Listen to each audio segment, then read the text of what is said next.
Viacua, o coidado da auga. En Viacua temos claro o noso compromiso cos clientes e aspiramos a ser cada día máis próximos. Queremos seguir sendo fieis. A nosa responsabilidade é coidarte. Traballamos para progresar, progresamos para innovar.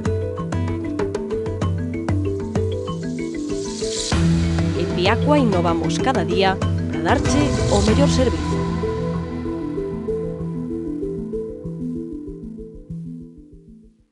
Seguimos no Faladoiro, hoxe na compañía dos xornalistas Ana Peón, Javier Carnota e Alfonso Ribeiro. Temos 25 minutos de programa para falar de Cataluña, despois da crise do ébola, na última parte da tertulia.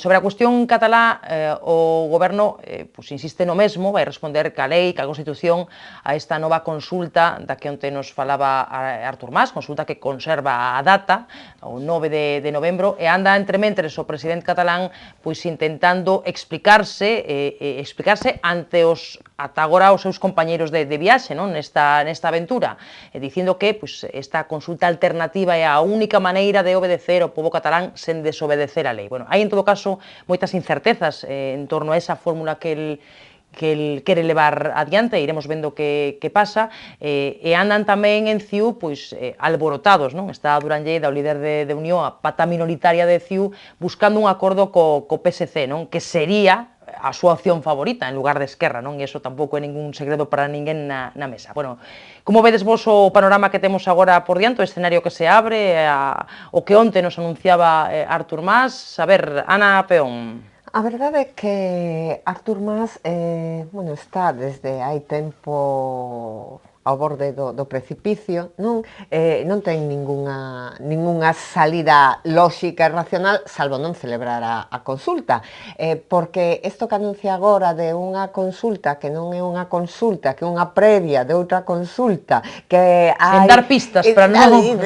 Parece, vamos, é como se convocas unha ariada ou unha manifestación e lle das unha papeleta a xente e depois, para iso que te vas a manifestar, mete a papeleta na urna, non parece algo moi serio. Claro, e cando estás nesa situación non tes nin o apoio dos que están en contra da consulta, porque din, eso non é admisible porque non está dentro da lei, e tampouco tes o apoio dos que piden unha consulta, porque eu entendo que se eres de Esquerra Republicana e queres a independencia, queres que se faga unha consulta con certo rigor e certa seriedade, co cal non ten, e hoxe mesmo deixou claro tamén Esquerra Republicana, non ten nin o apoio de Esquerra Republicana, porque dirá, ese simulacro é unha tomadura de pelo aos independentistas que queren unha consulta seria. Os que están en contra da consulta din non cabe dentro da Constitución nin a consulta inicial, nin este paripé de consulta. Co cal está completamente solo, e a eso se suma que o seu socio de goberno, o seu socio, de partido, Unión Democrática, se está desmarcando xa desde hai tempo e hoxe mesmo di que o que hai que pactar co PSC. Co cal, creo que, está eso, non ten salida, e ao mesmo tempo o que conseguiu foi cargarse a Convergencia e Unión, porque a partir de agora, creo que en calquera elección que se celebre en Cataluña, que Esquerra Republicana vai estar por delante de entre Convergencia. Entre Pujol, non? Creo que entre ele e Pujol conseguiron que Convergencia e Unión, que agora, este tamén ao borde do precipicio. Unha situación moi complicada. A ver, Alfonso, Javier, que análise facedes vos? Concordades con Ana? Sí, eu concordo que isto é un movimento tipo Pepe Gotera e Otilio, chapuzas a domicilio, non? É dicir, a min pareceme que onte eu seguín con atención, como non podía ser de outro xeito, a súa intervención por a mañá xa me pareceu moi longa no tempo. Cando tes que anunciar algo importante, normalmente debes comunicalo dun xeito breve, é dicir, nunca máis aló dun cuarto de hora, que diría Valéry Giscard d'Estaing, e logo pareceume que cada vez que contestaba unha pregunta contestaba algo diferente, co cual a xente marchou da rolda de prensa con dúbidas se isto era unha consulta sobre a consulta, que era isto e tal, cando en realidade el podía poñer en un certo apreto o goberno central, porque é certo que o día anterior, tras anunciarse ou filtrarse que non iba a haber a consulta do 9N, pois podía plantexar algunhas alternativas. Un pensa que un presidente dunha Generalitat ou de calquera comunidade autónoma está asesorado e que ten unha folla de ruta e que non vai improvisando, e, sin embargo, nada deso. Con Artur Mas parece que é unha improvisación continua, non? É dicir, cando aí ten un equipo de asesores que teóricamente barallaban tres opcións, unha delas era unhas eleccións plebiscitarias, outras eran unha consulta legal e outra era unha votación, digamos, alternativa na que se implicara a sociedade civil. Ao final, pois non sabemos aínda a día de hoxe, e non o sabe o goberno, porque senón xa estaría intentando frear eso, de como vai ser realmente a votación. É dicir, o que está claro é que non vai ser nos 4.000 centros como sería unha votación seria, normal, rigurosa, e senón que vai ser como moito nuns 700 no caso de que se celebre. E ao mesmo tempo que quedou só, quedou completamente só. É dicir, non está en terreno de ninguén. É dicir, el que onte, creo que decía hoxe un columnista da prensa que o resumía moi ben, onte na roda de prensa solamente estaba acompañado do traductor para sordomudos, é dicir, cando antes estaba sempre arroupado. Por tanto, eu penso que este home leva unha deriva, vai de improvisación en improvisación e cun único objetivo, gañar tempo para non convocar agora eleccións que é o que lle piden os demais, non? De todos os xeitos, vamos a matizar, cando se fala de eleccións plebiscitarias, claro, que é unha figura que non existe en España. As eleccións que son eleccións para elexir os 170 diputados do Parlamento catalán. Despois, ti no teu programa electoral podes decir que o teu obxectivo é que se avale o teu proxecto, pero de entrada o obxectivo da... Non está claro se iso é legal. Varios expertos en dereito constitucional. As eleccións son para elexir ao Parlamento catalán, co cal, vamos, tamén é o que diste, pois que non se sabe exactamente o que propón, e desde logo, parece que estas eleccións plebiscitarias tamén serían unha forma de forzar unha candidatura unitaria, non? Con Esquerra Republicana e os independentistas, para que non se note o batacazo electoral que se vai levar. Eu creo que vamos todos xuntos e non se nota que non me apoia ninguén, pero creo que Esquerra Republicana que vaya a tragar ninguén, ¿no? Además, a reflexión electoralista de Esquerra Republicana é dicir que gano eu con Artur Mas se eu neste momento estou por diante del. Entón é unha tamén outra situación así que non se sabe moi ben o que pretende, pero en calquera caso, eleccións plebiscitarias é unha figura que non existe. A ver, Javier. Pois eu sigo defendendo que todo isto comezou porque había crise. Era o mellor momento para pillar en traspés ao goberno de España, non? E ese era o que motivaba aos, é bueno dicir así entre comillas, aos verdadeiramente independentistas a facelo.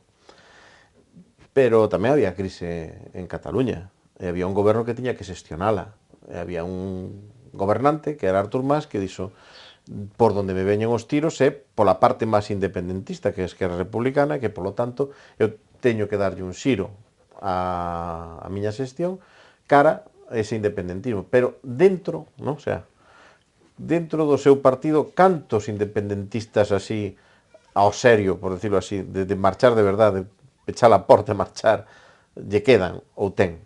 Ou que un partido que leva gobernando tanto tempo en Cataluña, que debe ter, ou que así supoñemos que terá, unha implicación social, non só na sociedade de base, sino tamén nas empresas, todo eso, toda esa xente que chamada a consultas está toda por unha independencia brava, sin saber como vai a ser, donde o principal é o enfrontamento, a confrontación co Estado español, máis que calquera outra cosa. É dicir, ali non se está a falar de como constituirse como Estado, ni todas estas cousas, queda todo para o día de mañá, non? O sea, eso despois do día 9, non? Eso falaremos, eso despois dunhas eleccións, donde a ver se non somos os mayoritarios. Etcétera. Todos os partidos están xogando a esa quimera, non? De decir, bueno, é que aquí vai haber un Estado soberano, pero xa faremos mañán. Cando ainda temos históricamente, nun período moi recente, como tivemos que construir o Estado español, non? O Estado que temos agora mesmo, e no que temos unha estrutura quasi federal, non? Da que nos dotamos no seu momento, e de como hubo que ir facendo ao mesmo tempo esas reunións e eses pactos prácticamente mentras morría o dictador, non? É dicir, para que a cousa fora un pouquiño a tempo, non? E non houbera un traspés de atoparnos con un día de mañá no que non saber que facer, non? Houve que facer unha constitución, houve que falar durante todo un proceso largo de tempo. Eu non vexo que esas, se están a facer dunha maneira tan acalada que ninguén se está enterando, non? Porque parece que aquí todo é esa reflexión. E depois eu creo que, claro, aquí o que pasa é que agora hai un panorama diferente de correlación de forzas, incluso dentro de Cataluña, que é o que lle impide convocar tamén, é dicir, nun momento dado pode haber un arco parlamentario onde teña moita forza a Esquerra Republicana e partidos independentistas, non? E por outra parte, un refortalecemento do que pode ser tamén o dentro da minoría que supón dentro do Parlamento catalán das forzas españolistas, que además se radicalizarían, non? Nunha situación así. E claro, aí queda o que representa e o que representou hasta ahora o goberno de Cataluña, que unió e o PSC, que terían que, supoño que será o que reclama Durán Lleida, non? Volver outra vez a recuperar o SENI e volver a recuperar ese xeito de facer as cousas sin perder nunca a compostura, que é o que sempre, ademais, distinguiu o povo catalán, e que agora parece que se ten perdido. Eu creo que máis o mellor que podría facer en este momento, agora, para o seu partido e para todos, é anunciar que se presenta á Comunidade Autónoma de Madrid. Eu creo que estaría moi ben, e que desde ali, xa desde o centro... A comunidade ou a alcaldía? Ou incluso a alcaldía, non? Pero bueno, non sei, algo así. Sí, parece unha reflexión interesante, pero non? Casi, non? Que tivera a oportunidade de sacarse de diante sin que se notara moito. É que o problema de Cataluña estes anos é que non tivo o goberno, estivo centrado únicamente Artur Mas neste debate soberanista, e Cataluña é unha comunidade que ten moitos problemas. Estamos vendo estes días, que estamos falando da crisis de ébola, pois hai un caso de Legionela onde van máis de 10 mortos, e creo que hai 45 en cuarentena, un grave problema sanitario que non se está afrontando. Hai un problema de desemprego, hai casi 800.000 cataláns que non teñen traballo, hai un problema de pago de servicios, hai un problema de pago de servicios sociais, os comedores e residencias de ancianos non se lle está pagando. De cada 10 euros que o Estado está destinando ao Fondo de Rescate de Comunidades Autónomas, de cada 10, 4 son para Cataluña. É dicir, hai un problema moi grave que se está acrecentando porque hai un goberno que non goberna. Alfonso. Sí, bueno, a reflexión esta pareceme axeitada, non? É dicir, o que diferencia agora mesmo a Cataluña do País Vasco, o País Vasco non está a sentir o rigor da crise como se sinte en Barcelona, que eu levaba bastante tempo sin visitala e visiteina hai uns meses atrás, e a verdad que se nota unha certa deixadez na propia cidade, non? É dicir, non é esa Barcelona luminosa que eu recordaba, non? Pero independentemente deso, bueno, o que está claro é que Artur Mas, que pudo poñer ahora nun brete pois ao goberno, tendo en conta que 88 dos 135 diputados son pro-consulta, non vou dicir pro-independentistas, porque algúns de Converxencia poden ser que sexan pro-consulta e non pro-independencia, non? Pero con un Parlamento no que actualmente, non digo xa nunhas novas votacións, nas que hipotéticamente podría subir Esquerra Republicana, ten 88 de 135, bueno, pois tes aí un marxen para xogar e, sobre todo, para xogar as cartas de cara a un futuro. E a verdade que fixo unha xestión desta crise nefasta. Eu que fun momentos pois crítico con Rajoy, que pedíndolle diálogo, vendo a quen tiña enfrente, a verdade é que ao final hasta hai que darlle a razón porque deixou no facer e ao final el mismo se foi a estrelar, non? Hoxe mesmo a Vanguardia, que é un periódico, podemos decir que ideolóxicamente próximo pois a CIO e que bueno, pois que que estaba un pouco alineado da parte de Mas, ten unha enquisa para os seus lectores, e é curioso que máis, en torno ao 60%, ou máis do 60%, non entenden a consulta. É dicir, e están en contra totalmente da consulta plantexada por a pseudoconsulta, vamos a falar con propiedade, esta pseudoconsulta de Artur Mas. Penso que iso é suficientemente elocuente, non? Bueno, pois veremos que... Sí, Javier. Sinceramente, quedou evidentemente demostrado que o povo catalán neste momento non ten problemas para decidir o dereito a decidir, non? O povo catalán ten dereito a expresarse, ten en este momento as garantías democráticas para poder expresar calquera cousa. É dicir, eu creo que se realmente nos atopáramos, en vez de con Artur Mas, con un gobernante mellor de outro calibre, incluso mellor máis botado para diante, efectivamente, parlamentariamente podía dar un susto. Se quixera, podía dar un susto. Pero é que no fundo, que problema ten? Donde menos ten ese agarre, ese sustento para dar ese tipo de sustos, é no seu propio partido. Por qué? Porque con un pouquiño de conciencia de goberno, con un pouquiño de sentido de nacionalidade incluso, da súa propia nacionalidade, ten que pensar quen vai ser o seu socio, incluso acadando un maior autogoberno. A propia España, as propias comunidades autónomas colindantes. Entonces, claro, visto desde unha maneira de gobernanza, pois se atopa nun calzón sin salida sempre. E despois hai outra cousa maior, o que decía o País Vasco. Se aquí o problema é un problema de concerto, é un problema de que se abra un pouquiño tamén a negociación entre todas as comunidades autónomas e se lle dea unha volta, porque efectivamente hai algunhas comunidades que se queixan de ter demasiado autogoberno, que non son capaces de admitilo, de xestionalo, e outras que reclaman un pouquiño máis ao mellor de caixa ou de capacidade de mover esa caixa que reciben. Bueno, pois aí sí que hai que pedir a Rajoy ao mellor que si é chegado o momento, se a economía incluso vai mellorando, de que se dedique un pouquiño, non, a tanto a apretarnos o cinturón e si a negociar un pouco os cambios constitucionais que se son necesarios, non? Sí, porque o problema non rematou, con o OBN, é dicir, está claro que cos datos que demos antes, é dicir, hai un, digamos, hai un movimento pro consulta que nino freou o caso Puyol, que eu pensaba, dixen, bueno, pois, ese argumento de España non roba, non sei que, pois non, Puyol non roba, non, pero eles tomaron, pois, casi como unha especie de ataque e soslayaron ese problema, é dicir, pasaron, cando é un problema moi serio de corrupción dentro de CIO, como ten outros, non? Como Millet, etc. non?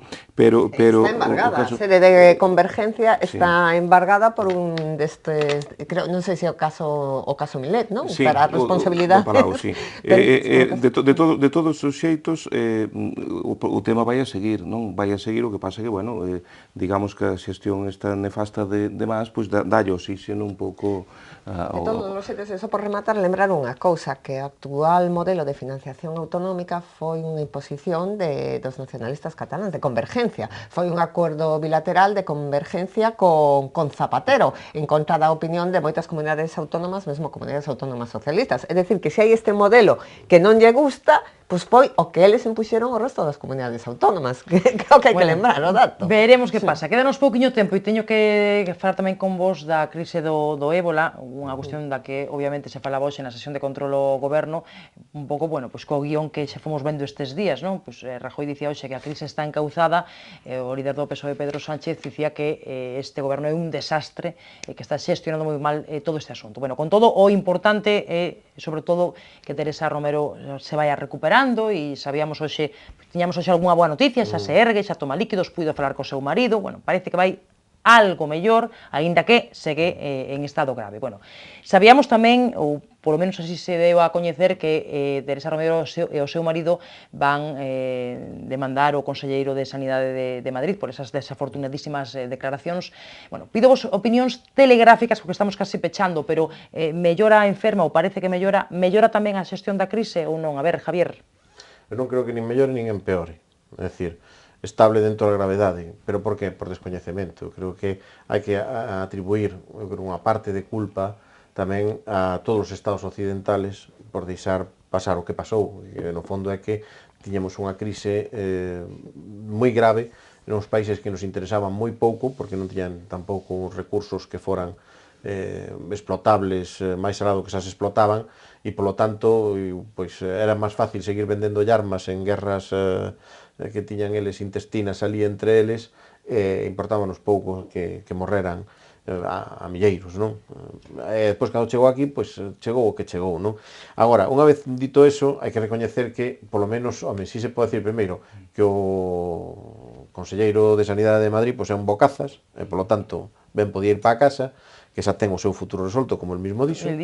e que dentro do goberno pois hai xente que xestiona mellor e xente que xestiona peor. E no caso de Mato, pois dá a impresión de que non xestiona ben. A ver, Primeiro, creo que o máis Hubo que importante... turrar da de sempre, que Non, non por ser a máis pequena é a menos aguda. Primeiro, tocanlle todas, de feito, non? Ao final ten que estar todas a en todas as vicepresidenta. frentes. É que a competencia da xestión dos gabinetes de crisis é sempre do ministro da Presidencia. Quero dicir que en todas as crisis que houve sempre, pois cando foi as vacas tolas, Mariano Rajoy era ministro da Presidencia e vicepresidente. De feito, cando deixou de ser ministro da Presidencia, pasou a coordinar a Juan José Lucas.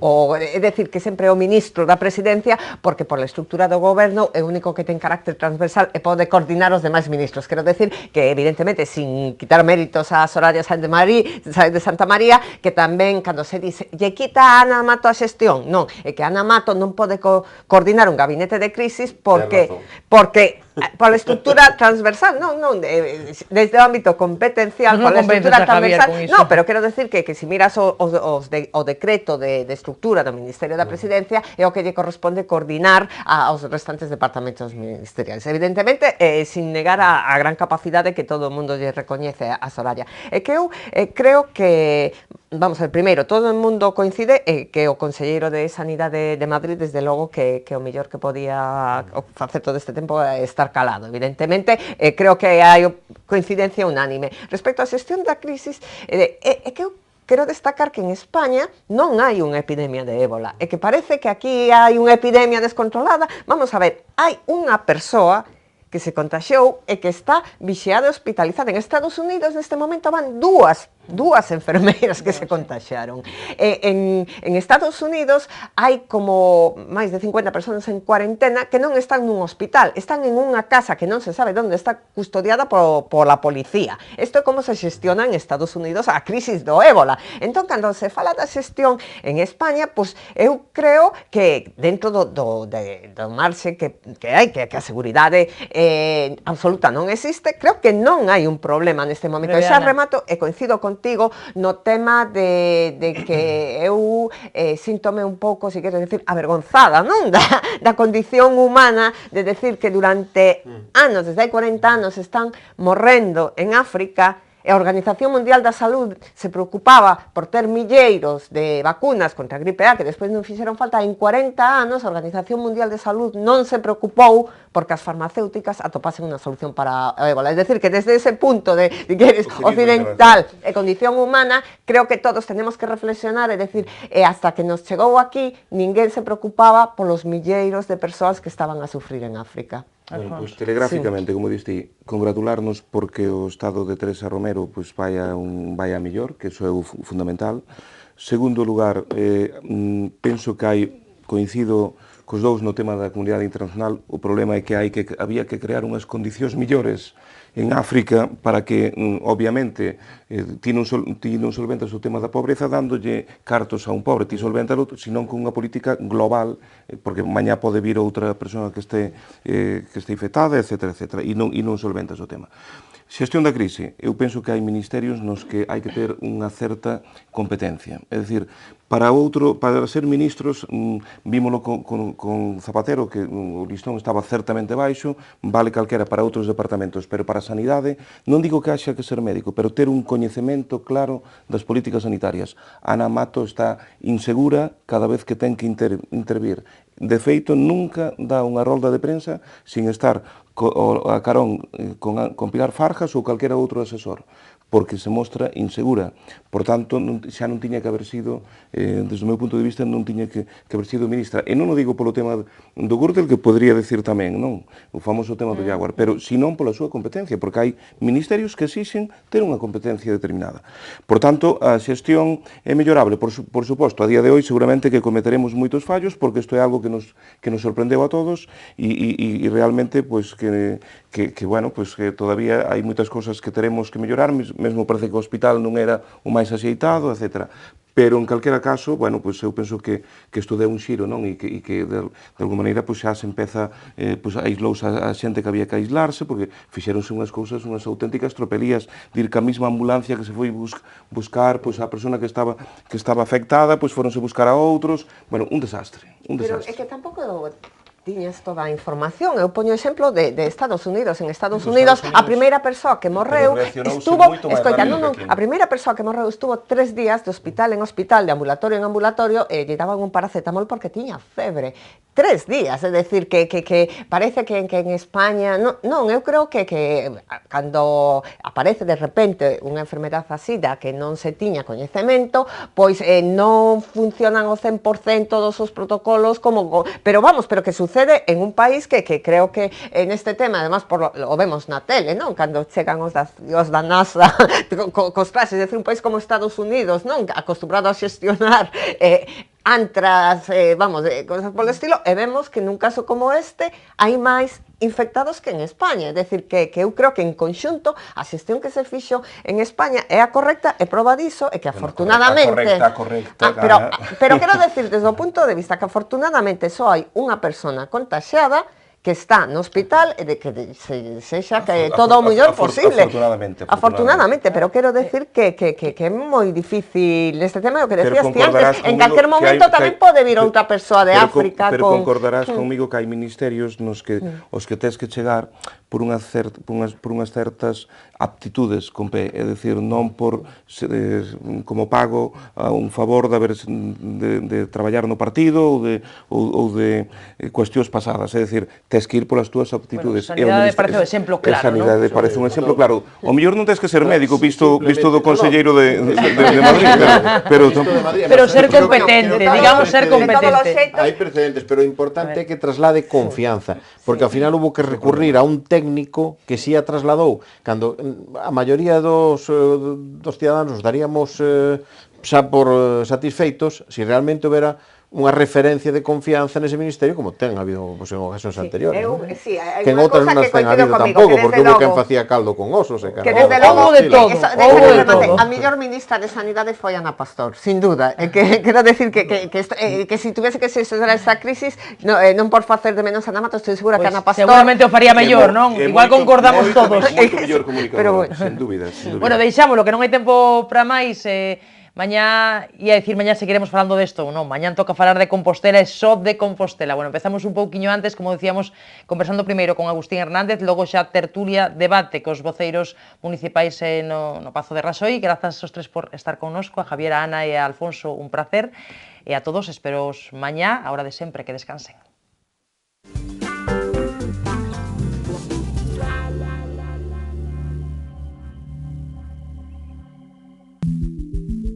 Viacua, o coidado da auga.